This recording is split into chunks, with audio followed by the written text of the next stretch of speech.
بسم الله الرحمن الرحيم.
صلوات بابا دے بلان اللهم صل على محمد وعلى آل محمد انار صلوات اللهم صل على محمد وعلى آل محمد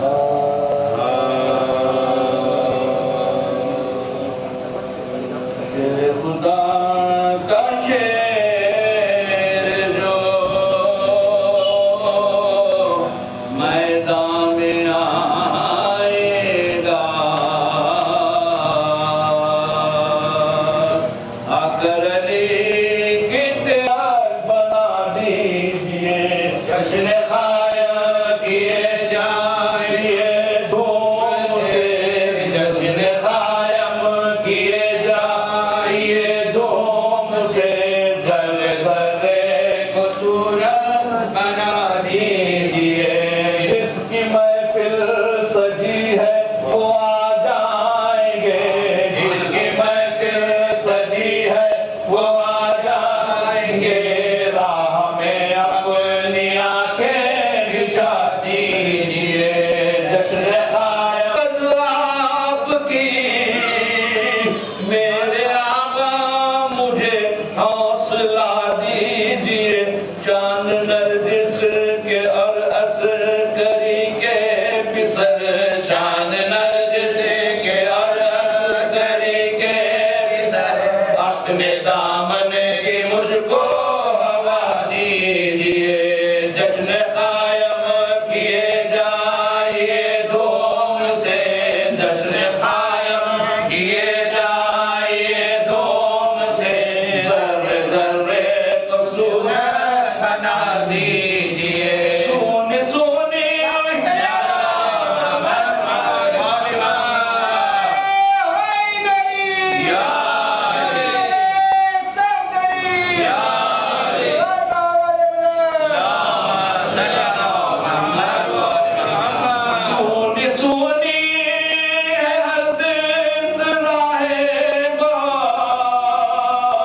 منتظر ہیں یہ پیاسی نگاہیں بہت ان کی بے چینی پر ترس کھائیے ان کی بے چینیوں پر ترس کھائیے ان کی بے چینیوں پر ترس کھائیے پیاس آنکھوں کی فوراً بجھا دیجئے جشن قائم کیے جائیے دھوم سے جشن قائم کیے جائیے دھوم سے ذر ذر دیے دید کی مر چکے ہوں جو حسرت دیے دید کی ان کو آواز دے کر دلا دیجئے جشن قائم کیے جائیے دھوم سے جشن قائم کیے جائیے دھوم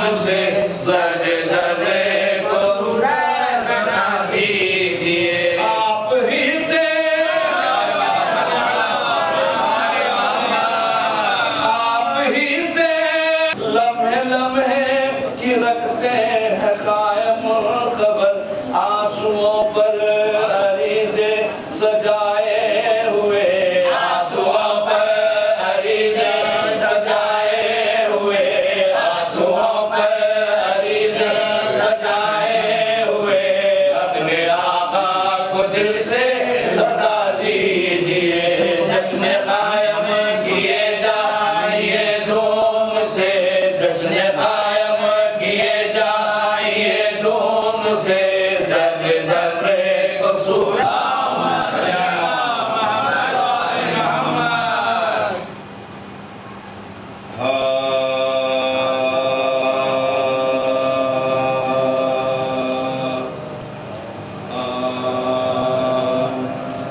وجود سے سارا نظام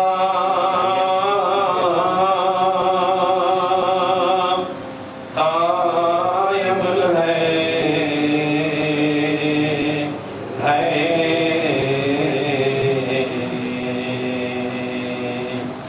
کسی کے فیض سے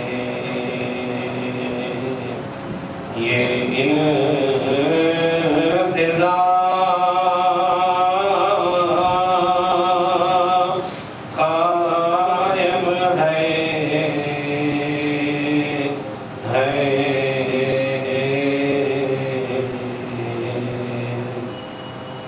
وہ ہوں گے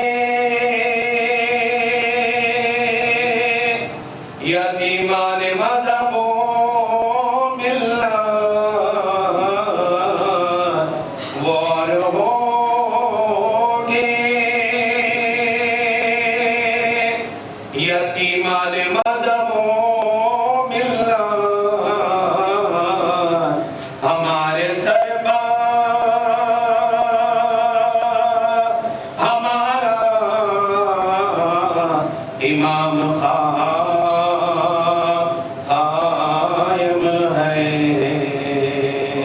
ہے وجود حق سے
معشوق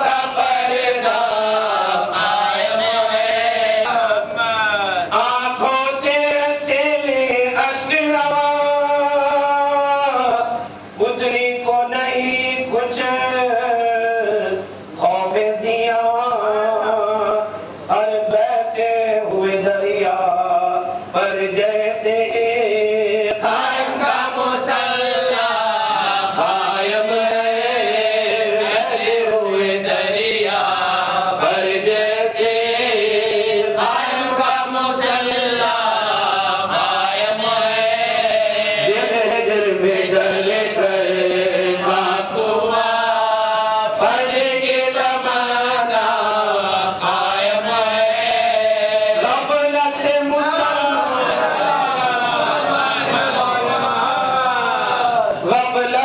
مسلمان شیلوں لاگ گئے اس کے لیے دنیا غائب ہے دنیا سے شیلوں لاگ گئے اس کے لیے دنیا غائب ہے تم پردہ اٹھا دو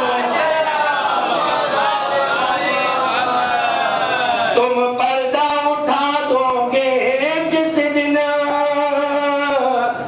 دنیا کا برم کھل جائے گا حق یہ ہے تمہارے پردے سے ایک ایک کا پردہ حق یہ ہے تمہارے کسی کے فیض سے یہ انتظام قائم ہے وہ اور ہوں گے یتیمان مذہب و ملت ہمارے سر پہ ہمارا امام قائم ہے ارے قائم کو خدا قائم رکھے قائم یہ زمانہ قائم ہے قائم کو خدا قائم رکھے قائم یہ زمانہ قائم ہے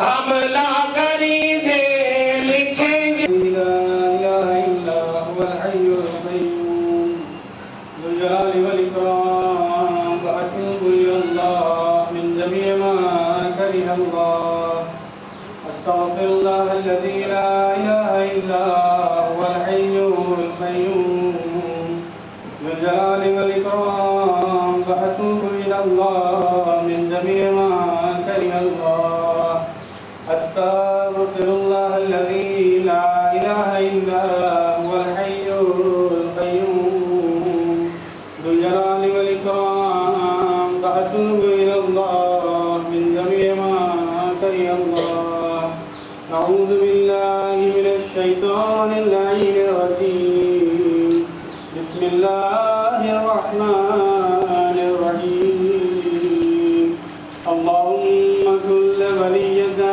الحجة ابن الحسن صلواتك عليه وعلى آبائه في هذه الساعة وفي كل ساعة وليا وحافظا وقائدا وناصرا ودليلا وعينا حتى تسكنه أرضك طوعا وتمتعه فيها طويلا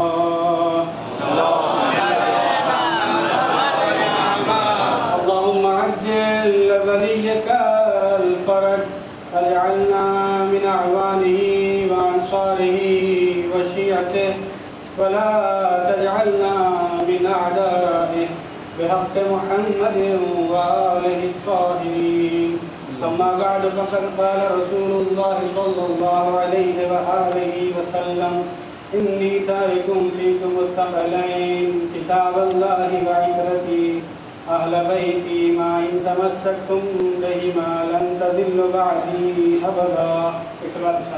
اللهم صل على محمد وآل محمد. اس محفل پر مسرت میں ایسوسیشن آف امام مہدی علیہ السلام کی جانب سے میں آپ تمام حضرات کا خیر مقدم کرتا ہوں اور ولادت باسعادت امام زمانہ عجل اللہ تعالی کی پیشگی مبارکباد پیش کرتا ہوں اور امید ہے کہ آپ حضرات اسے اور ایک بآواز بلند صلوات کے ذریعے قبول کریں. امام زمانہ حضرت بقیت اللہ الاعظم امام عصر حضرت امام المہدی المنتظر علیہ السلام کے عنوان سے یہ جو نمائش کتب کا انعقاد کیا گیا ہے، یہ کتب کے بارے میں اگر ہم دیکھیں تو حضور اکرم کی حدیث ثقلین کی روشنی میں حضور فرماتے ہیں کہ میں تمہارے درمیان دو گراں قدر چیزیں چھوڑے جاتا ہوں، ایک تو اللہ کی کتاب اور دوسرے میری عطرت، جب تک تم ان دونوں سے متمسک رہو گے کبھی گمراہ نہیں ہوگے۔ مگر زمانہ غیبت میں دامن اہل بیت کو ہم کس طرح تھامیں؟ اس کے لیے کہ حضور اکرم نے ہمارے ہدایت کا انتظام کر رکھا ہے، جہاں پر حضور نے فرمایا کہ آخر زمانے میں لوگوں کے ایمان کالے اور سفید پر ہوں گے، یعنی کتابوں پر جو لکھا ہوا ہوگا لوگوں کے ایمان ان احادیث اور ان روایات کی بنا پر ہوں گے۔ اور واقعاً ان کتابوں کو جمع کرنے میں جو علماء نے محنتیں کی ہیں، کاوشیں کی ہیں، انہوں نے اپنی زندگی لگا دی ہے۔ شیخ کلینی علیہ الرحمہ ایک ایک حدیث جمع کرنے کے لیے، ایک ایک روایت جمع کرنے کے لیے طویل سے طویل سفر طے کرتے تھے۔ سید رضی طویل سے طویل سفر کرتے تھے اور ایک ایک امام کا خط، ایک ایک امام کی روایت، ایک ایک امام کی حدیث جمع کرتے تھے۔ جب شیخ عباس قمی سے یہ کہا گیا کہ آپ مفاتیح الجنان لکھ رہے ہیں، اس سے بہتر کچھ اور بھی کام آپ کر سکتے ہیں، تو شیخ عباس قمی نے کہا کہ میں اس کام کو ہرگز نہیں روک سکتا، اس لیے کہ میں نے یہ کتاب کو جو لکھنے کا جو ہدیہ ہے، اس سے جو مجھے ثواب ملے گا، وہ ثواب کو میں نے جناب فاطمہ زہرا سلام اللہ علیہ السلام کی نظر کر دیا ہے۔ اور جب شیخ صدوق علیہ الرحمہ امام رضا علیہ السلام کی زیارت کے لیے پہنچے تو ان سے لوگوں نے غیبت امام زمانہ سے متعلق عجب سوال کیا، اور ان سوالات کو سن کر شیخ صدوق بہت پریشان ہوئے کہ امام کے چاہنے والے، امام کے نام لیوا، امام نے حکم دیا کہ تم غیبت انبیاء پر ایک کتاب کیوں نہیں لکھتے؟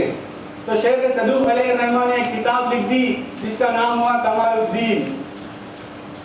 اور مرزا حسین نوری علیہ الرحمہ کو دیکھا گیا کہ ایک مرتبہ گھر کے دالان میں ٹہل رہے ہیں، صحن میں ٹہل رہے ہیں، ایک طالب علم نے آ کر پوچھا کہ سرکار آپ کا کیا عالم ہے، بہت پریشان نظر آ رہے ہیں۔ تو مرزا حسین نوری علیہ الرحمہ نے کہا کہ رات کو میں نے خواب میں دیکھا کہ جناب فاطمہ زہرا سلام اللہ میری والدہ کی تکریم کر رہی ہیں، میری والدہ کی عزت کر رہی ہیں، انہیں اپنے بازو بٹھایا ہے، اور میری والدہ نے مجھ سے کہا کہ بیٹا مجھے یہ شرف تیری وجہ سے ملا ہے، مجھے یہ شرف تیری وجہ سے ملا ہے۔ وہ کیا تھا کہ مرزا حسین نوری نے امام زمانہ علیہ السلام کے اوپر ایک کتاب لکھنے کا ارادہ کر لیا تھا، صرف ارادہ کر لیا تھا۔ تو شہزادی ایک باوازِ بلند سلام ارشاد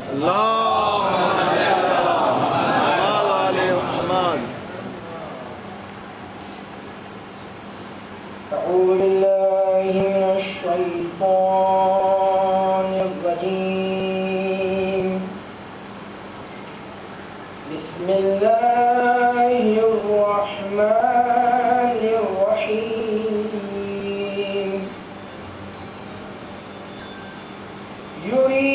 يريدون ليطفئوا نور الله بأفواههم والله متم نوره ولو كره الكافرون۔ شروع کرتا ہوں اللہ کے نام سے جو بڑا مہربان نہایت رحم کرنے والا ہے۔ یہ آیت سورہ صف کی 8ویں آیت ہے۔ اس میں اللہ تبارک و تعالی ارشاد فرماتے ہیں کہ یہ لوگ پھونک مار کر خدا کے نور کو بجھانا چاہتے ہیں، حالانکہ خدا اپنے نور کو مکمل کرے گا اگرچہ کفار برا ہی کیوں نہ مانے۔ امام موسی کاظم علیہ السلام اس آیت کی تفسیر میں فرماتے ہیں کہ وہ لوگ منہ سے پھونک مار کر امیر المؤمنین علیہ السلام کی ولایت کو بجھانا چاہتے ہیں۔ بسم اللہ الرحمن الرحیم، انہم یکیدون يريدوا كيدا فمهل الكافرين أمهلهم رويدا. یہ آیتیں سورہ طارق کی 15 سے 17 تک کی ہیں. اس میں اللہ تبارک و تعالی ارشاد فرماتا ہے کہ بے شک یہ کفار باقی ہے دین کی آب و تاب، باقی ہے بارواں آفتاب، باقی ہے فاطمہ کا دنیا میں گلشن فاطمہ کا دنیا میں ایک مہکتا گلاب باقی ہے، ایک مہکتا گلاب باقی ہے. آخری شعر پیش کرتا ہوں بطور خاص. جب تلک ہو نہ مرضی یزداں، جب تلک ہو نہ مرضی یزداں، تب تلک یہ حجاب جب تلک ہو نہ مرضی یزداں، تب تلک یہ حجاب باقی ہے. مقصد کرتا ہوں کربلا کے سوال کا شہ پر، کربلا کے سوال کا شہ پر غیب میں ایک جواب.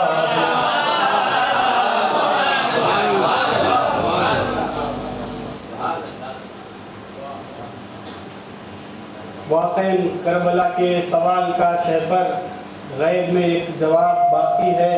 واقعی یہ جو پردہ غیبت ہے اس کے لیے شاعر کہتا ہے کہ رخ سے اپنے نقاب ہٹا دیجئے، رخ سے اپنے نقاب ہٹا دیجئے، جلوہ مرتضیٰ دکھا دیجئے، جلوہ مرتضیٰ دکھا دیجئے، یا گھٹا دیجئے مدت غیبت، یا گھٹا دیجئے مدت غیبت، یا میری زندگی بڑھا دیجئے، یا گھٹا دیجئے مدت غیبت، یا میری زندگی بڑھا دیجئے.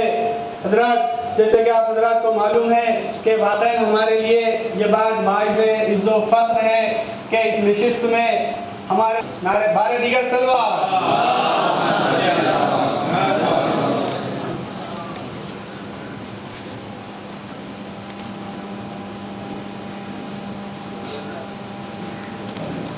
نعرے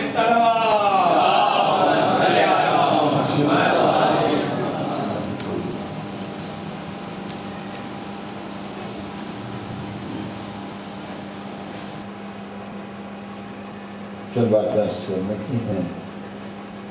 الحمدللہ محفل کا آغاز میدھت سے ہوا ہے. میدھت ہی کو اس کو تمام ہونا ہے. اہل علم حضرات، طلباء کرام، مومنین کرام تشریف فرما ہیں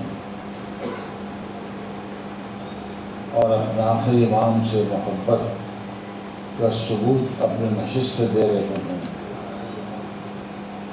بہرحال وہیں پر شہزادی کو بھی انتظار ہوا. یہ کوئی مسائل کی محفل نہیں ہے، میں اس پہ عرض کروں اور لوگ روڈ نہیں لگیں گے کہ بھائی کیا کیا کن چیزوں کا انتظار ہے شہزادی. جن کو وہ تمام چیزیں جن کو اپنے چشمہ مبارک سے ملاحظہ فرمایا وہ تو شہزادی بلا نہیں سکتی. ان کے وارث ہیں. اب وہ ہر امام مولا کائنات کے بعد ہر امام وارث تھا، لیکن انتقام کا حق ہمارے آخری بات محکمہ کرا ہے. اسی لیے کہتے ہیں کہ ہمارے امام انتقام لیں گے، اور انشاءاللہ جب آئیں گے تو ہر ایک کی تمنا ہے کہ خدمت کا شرف حاصل ہو، نصرت کا شرف حاصل ہو۔ ایمان کی ضرورت ہے، اونچے کردار کی ضرورت ہے، حضرت کے خدمت میں حاضری دینا۔ دیکھیے سرکار دو عالم کے یہ اہم جو صفت ہے وہ خاتم النبیین، وہ خاتم النبیین کے وارث خاتم المرسلین ہیں، سارے فضیلتوں کے حامل ہیں، ہر عظمت کے حامل ہیں امام ہمارے۔ ان کے لیے فضائل کی محتاط ہے، بہت زیادہ کثرت ہے، اس پر من بحث کام کی جائے کہ وقت کم ہے، اور یہ مغربی اس کے بعد حاضر نہیں ہے کہ ان قرآن سن کر مسلسل وقت ڈالی جائے۔ میں اتنا عرض کیا جا سکتا ہے کہ ایک آسان بھی طریقہ بتایا اور قدر محنت کا طریقہ بھی بتایا۔ اگر تم چاہتے ہو کہ یقینی طور پر اپنے امام زمانہ کی خدمت میں حاضر دیں اور نصرت کے شرف حاصل کریں تو آسان چیز یہ ہے کہ تم سلوات پڑھو، اللہم صلی علی محمد وعلی محمد،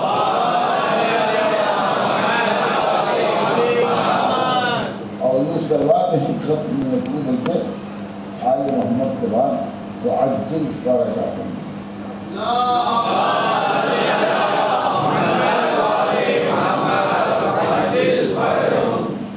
اب یاد اگر رہے تو ایک پھر آگے ہے، آپ کہیں بڑی سرائے بھی ذرا موقع ملتے ہیں جس سے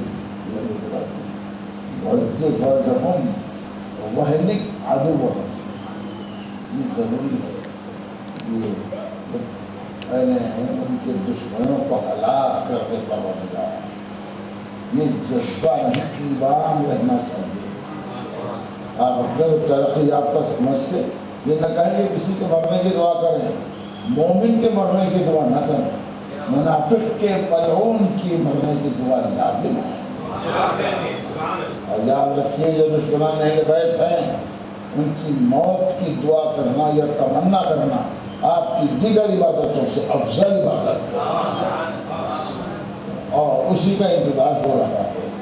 اگر آ کر آپ سے کوئی پانی لاؤ کہہ کے خدمت لینے والے نہیں، کھانا پکا کے مجھے دو کہنے والے نہیں ہیں، وہ قادر بن کر تشریف لا رہے ہیں، مقتدر بن کر تشریف لا رہے ہیں، ایسا اقتدار کہ جس کی انتہا نہیں ہے وہ لے کر آپ تشریف لا رہے ہیں۔ لہذا آپ کی ضرورت اس لیے نہیں ہے کہ آپ امام کی کو خدمت کریں، بلکہ اس لیے ضرورت ہے آپ کو ضرورت ہے کہ آپ نصرت کا شرف حاصل کریں تو آپ کے لیے بلندی بھی ہے، نجات بھی ہے۔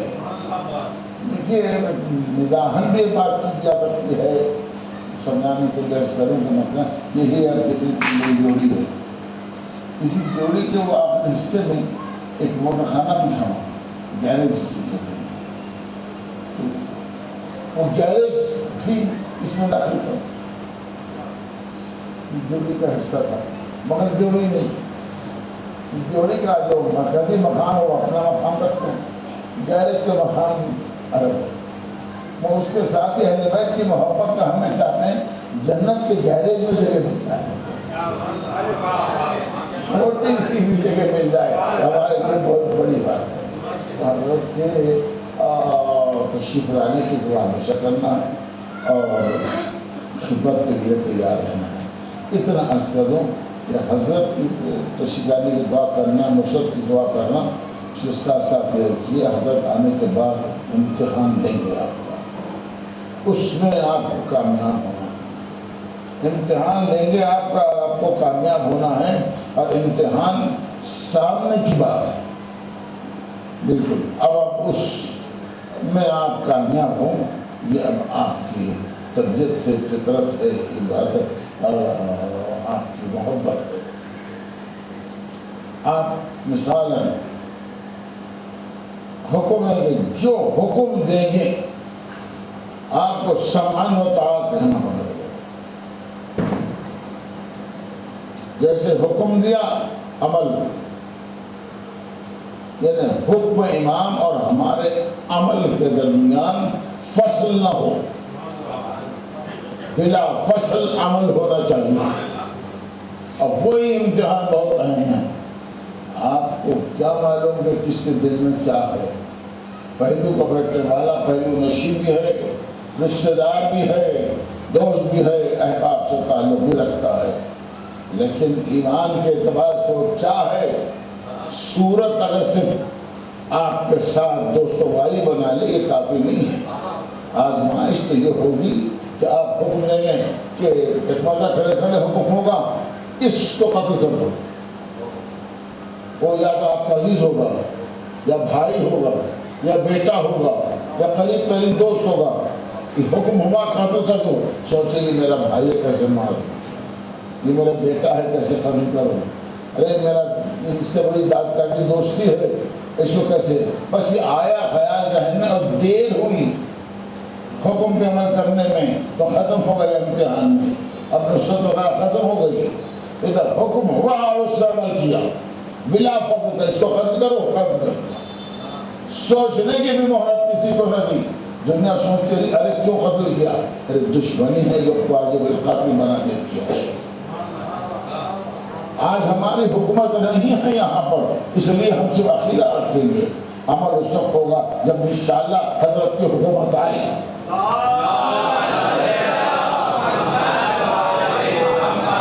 اس حکومت میں اب زندگی بسر کرنے کے لیے، نصرت کرنے کے لیے اور امام کے کہنے پر عمل کرنے کے لیے آپ کو ابھی سے تیاری شروع کرنی ہے۔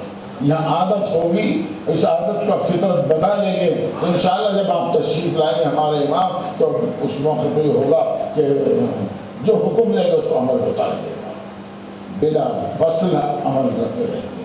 عزیزان ایمان، یہی بات یاد رکھیے، یہاں پر آپ اٹھتے بیٹھتے یا علی علی کہیں گے تو قبر میں جب سوال ہوگا تیرا پہلا امام تو فوراً کہیں گے علی بن ابی طالب میرا پہلا امام، بلا فصل جواب دیں گے۔ اگر وہاں بلا فصل جواب دینا ہے تو یہاں یا علی کہنا ہوگا۔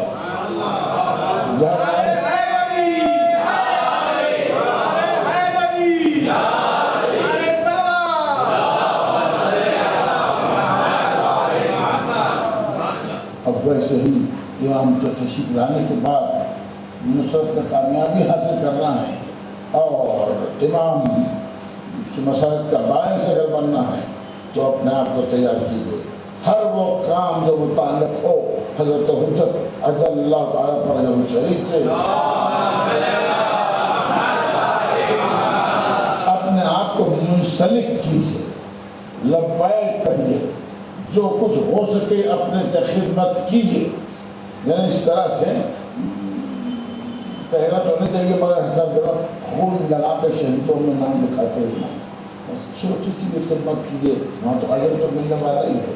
کسی دنیا کے سامنے ہو، ارے بھائی ہر ایک کا ہو سکتا ہے لیکن اپنے امام کے ہٹے کسی اور کا نہیں ہو سکتا۔ بس اگر یہ ہو جائے آپ کی یعنی دنیا کے سامنے کہ یہ صرف اپنے امام کے چاہنے والے ہیں، کسی اور کو ہونے والے نہیں ہیں، تو یہ سمجھ جائیے آپ کی نجات یہیں سے شروع ہو گئی۔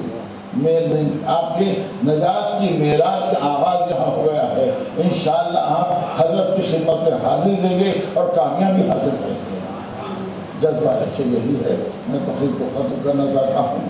دیکھیں ان حکم امام کے نفاذ کے سلسلے میں لما و کیفا واٹ اینڈ وائی نہیں ہو سکتا۔ یہ کیوں حکم دیا ہے، یہ کیا وجہ ہے، یہ سب وجہ اٹھا کر رہی ہے۔ آپ کی چھوٹی سی عقل آپ سمجھ نہیں سکتے، عقل کل ہے جو جانتے ہیں۔ بس سے میں ختم کرتے واقعہ عرض کروں کیا اس پر لوگ سوچتے ہیں یہ کیسا ہوا کہ سرکار دو عالم نے ایک یہودی کے پاس سے ایک اونٹ خریدا۔ اونٹ خریدنے کے بعد آپ نے پیسہ آپ نے جو مجھے قیمت کی دے دی تو اونٹ وہاں باندھو۔ اس نے اونٹ باندھ کے یہودی ہے، یاد رکھے ہر ایک کی فطرت بدلتی وہ یہودی کی فطرت نہیں بدلتی۔ وہ آپ بتائیے کیسا فطرت تھا کہ پیسے لے لیے سرکار سے، اونٹ وہاں کا باندھ کے پلٹ کے ایک مرتبہ کہا کہ قیمت لائیے، ارے ابھی لیا نا قیمت۔ یاد رکھیے یہ باطل کی صفت ہے کہ تھوڑی دیر میں اپنی اپنی عادت کو بدلتا ہے، طریقے کو بدلتا ہے، یہ فطرت سمجھنا ہے تو آپ اللہ کے گھر میں بھی نظر آئیں گے لوگ بہت سے، رسول کے بزم میں بھی نظر آئیں گے، جنگل کے میدان میں بھی نظر آئیں گے۔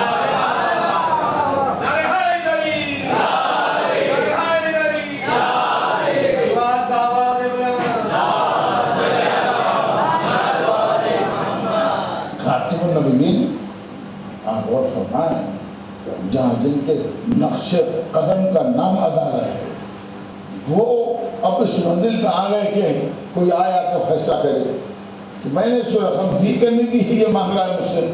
یہ کائنات کے آپ شہنشاہ کائنات کے مالک ہیں سرکار دوارا، وہ پیسے کی کوئی بڑی بات نہیں دی، ارے جن کے خادم کنکریوں کو ہاتھ میں لے کر جواہر کا بدل دیتے ہیں وہ بھلا نہ دیتے، لیکن آپ معاملہ انصاف کا آ گیا، اور نفاذ انصاف کے لیے، عدالت کے لیے کس جذبے کی ضرورت ہے یہ رسول بتا رہے تھے، اس لیے کہ اس وقت اسلام کا دستور مدفن ہو رہا تھا، وہ سرکار کا زمانہ تھا۔ اور پھر ایسے میں ایک صاحب تشریف لائے، ان سے کہا، ذرا بوڑھے ہو چکے تھے، ان سے کہا کہ یہ فیصلہ کرو۔ آئے گا فیصلہ؟ میں یہ خریدا، پیسے دیا، وہ کہہ رہا نہیں دیا، اب بتاؤ کہ یہ سچ کہہ رہا ہے کہ میں سچ کہہ رہا ہوں، کیا ہونا چاہیے؟ تو کہا یا رسول اللہ آپ کے پاس کوئی گواہ ہے؟ آپ نے پیسے دی؟ یہ پہلو نشین۔ اب ہم دیکھ رہے ہیں صحابی کی تعریف نہیں کہتا، صحابی کی پہچان کیا بن رہی ہے؟ رسول سے اور گواہ مانگے۔ یاد رکھیے ایسے ہی لوگوں کی فطرت میں نسل میں بات آتی ہے، رسول بھی ہو تو گواہ مانگتے ہیں، بنت رسول بھی ہو تو ان سے گواہ مانگتے ہیں۔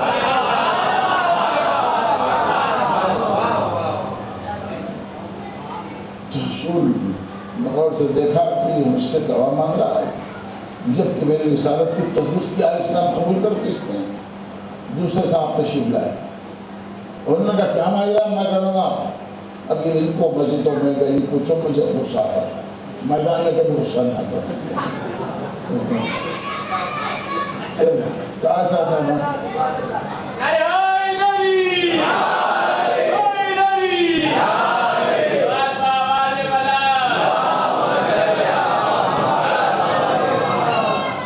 سارا واقعہ سنا گیا، یہ معاملہ ہے۔ یہ سوچا کہ رسول سے ہم کہیں کہ آپ نے دیا نہ دیا، یہ سوچنا بھی حرام تھا۔ کل اس نے بھی سوال وہی کیا، چونکہ فطرت ایک ہی تھی نا، ہم فطرت تھے، یا رسول اللہ آپ کے پاس آپ نے جو رقم دی اس کی گواہ ہے، پیسہ وہ مانگ رہا ہے، مجھے نہیں ملا دعویٰ کر رہا ہے، اس سے لینا چاہیے تھا گواہ۔ اور رسول سے فرما رہے ہیں کہ آپ کے پاس کوئی گواہ ہے کیا آپ نے پیسے دیے؟ میرے پاس سب کو گواہ نہیں ہے، تو پھر فیصلہ مجھے دوسرا دینا پڑے گا، اتنے مدر چاہیے۔ میں بھی پہلے تشریف لائے،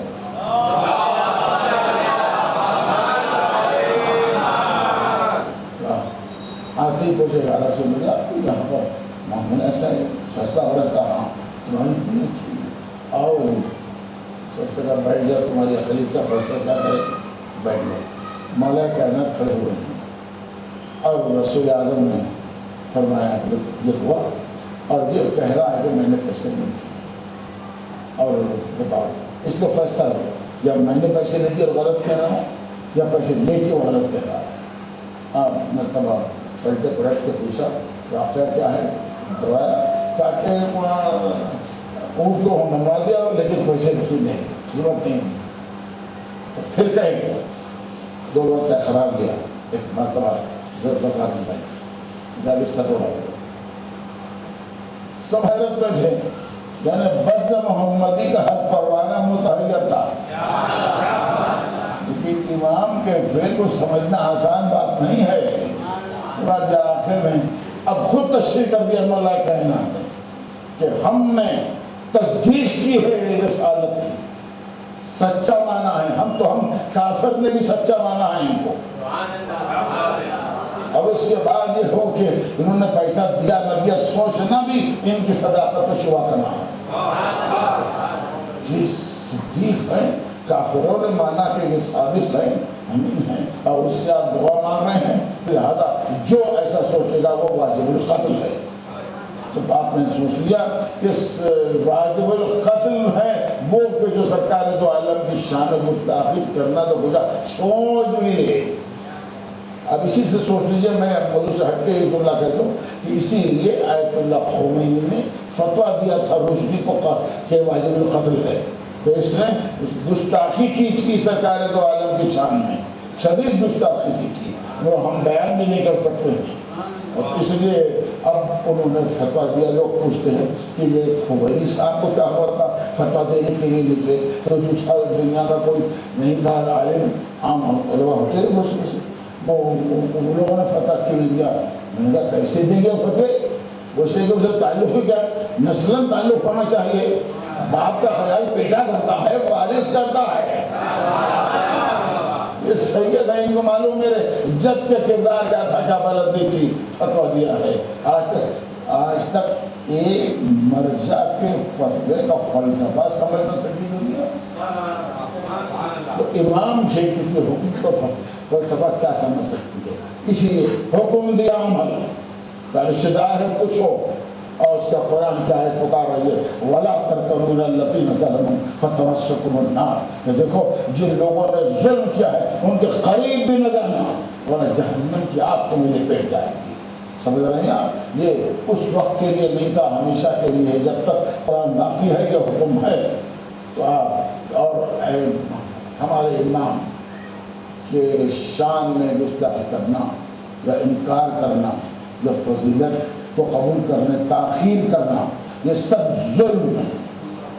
تو کبھی بھی اپنے امام, کم از کم اپنے امام کے سلسلے میں کوئی بات ہو تو زبان کھولتے وقت سنبھل کے زبان کھولتے.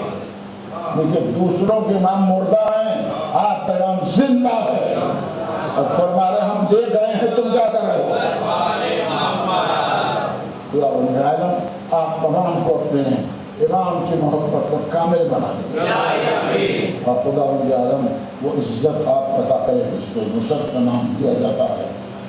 خدا آپ تمام کو ناصر امام قرار دے, اور ناصر امام بننے کے بعد امام کے ہر حکم پر ہم لبیک کہیں, اس کو کوئی تاخیر نہ کریں. اور زندگی بھر اس لیے آپ کی اس محبت کے ساتھ ساتھ کوشش ہونی چاہیے کہ امام کے سلسلے میں لوگ ہمارے ہی لوگ مکمل نہیں سمجھ سکتے ہیں, اغیار کو سمجھائیں یا اپنے بھی جو ان کو سمجھائیں کہ امام کا معاملہ کیا ہے اور کیسا ہونا چاہیے ہم کو. یہ غیبت کے سوال. السلام علیکم ورحمۃ اللہ وبرکاتہ. اس آخر میں بس اتنا کرنا ہے کہ یہاں نمائش کے جو انتظام ہوا ہے ایگزیبیشن کا, اس کا ایسا قیاس نہ کرے وہ نمائش گراؤنڈ میں جو نمائش ہوتی ہے وہ ایسا ہے, وہ نہیں ہے. آپ وہاں جا کے کپڑے خریدیں گے, سب کچھ ہوگا, لیکن یہاں آپ آئیں گے ایمان کی تسلیم ہونے والی ہے. ہمارے جوان بچے اور بزرگ حضرات ایک ایک کام پر ایک ایک موضوع کو بول رہے ہیں. آپ یہ بچہ بول رہا, یہ فلاں بول رہے ہیں, مت کیجیے, جو بول رہے ہیں غور سے سنیے, اس میں غور کیجیے. امتحان کچھ ہو تو دیجیے, یہ مت سوچیے کہ ہم ناکام ہوں گے. ناکام کی اہمیت نہیں ہے حضور, آپ نے ایک جملہ بھی صحیح لکھ دیا تو آپ کی کامیابی ہے. تو آپ یہاں امتحان بھی دیجیے, سوالات کے جواب دیے. سوالات کے جواب دینے کے معنی یہ ہے کہ جو کچھ کے کہنے والے نے کہا ہے اس کو آپ نے سمجھ لیا ہے اور وہ قبول کر دیا. بس اس طرح سے آپ بولیں اور اس میں شریک ہوں. اور یہ بہت وقت سے مدت کے لیے غالباً ایک دن کل تک کی ہے, کل تک شام میں, کل شام تک کے لیے زیادہ 15 دن 20 دن تک چلنے والی نمائش نہیں ہے, بس کل تک شام میں ختم ہو جانے والی ہے. آپ تو شریک ہو رہے ہیں, اپنے دوستوں کو بھی لے آئیے, رشتہ داروں کو لائیے, اور اسلامی حجاب میں عورتوں کو لے آئیے, لڑکیوں کو.